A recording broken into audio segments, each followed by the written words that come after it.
how does moving the mic change the sound? You might be wondering, well, yeah, where do I put it at if I want to change the sound?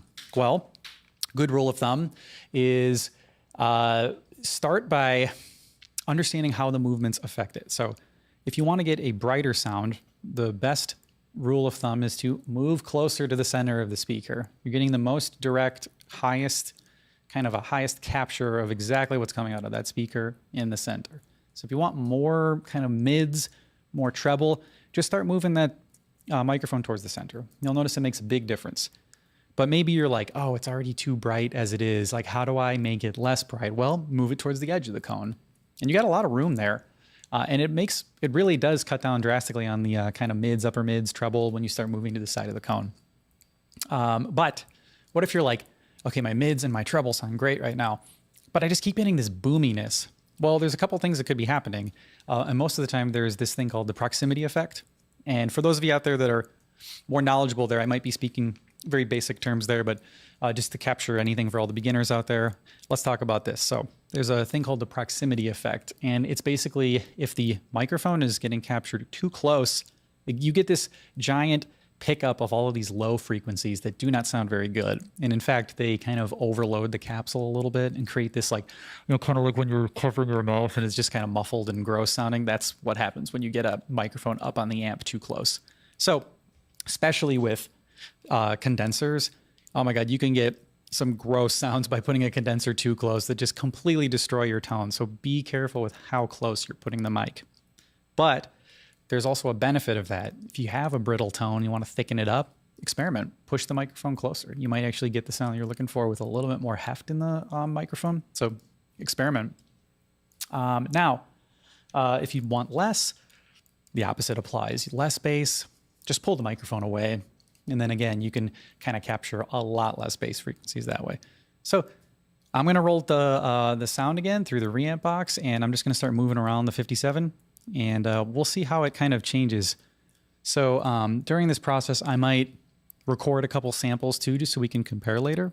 But for right now, check out how it sounds when I move the microphone across left and right on the speaker. So check it out.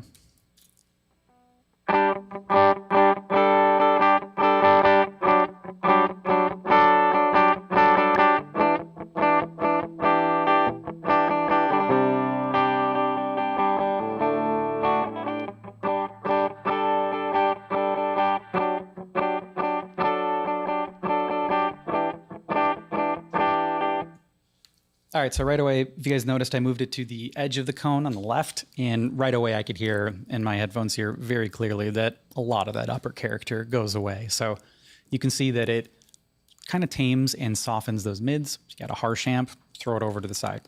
Okay, now I'm gonna do the opposite, and I'm gonna push it towards the middle of the cone. We'll see it at its brightest form, so.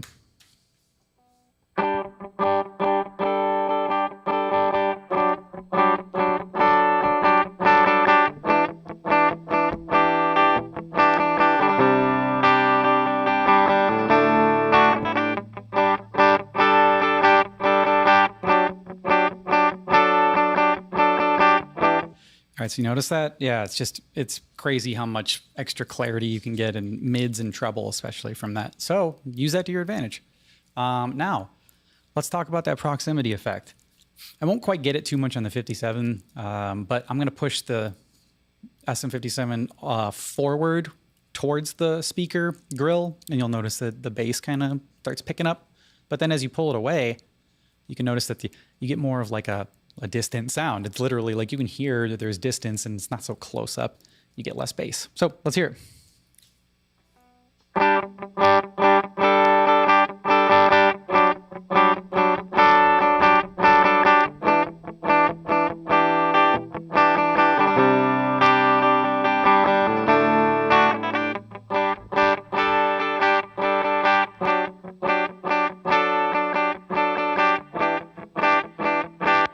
So it just kind of sounds like more roomy, as they put it, more room sound. So if you kind of want a little bit more perceived depth to your recordings, back off the mic a little bit. You'll get more of your room sound. The only problem is you have to have a good sounding room. So if your room doesn't sound good, If you pull the microphone farther away, you're picking up more of it, and so it might not actually be of beneficial use to you. So if you do have a treated room or you're in a studio or whatever, pulling the microphone away can give you some extra textures.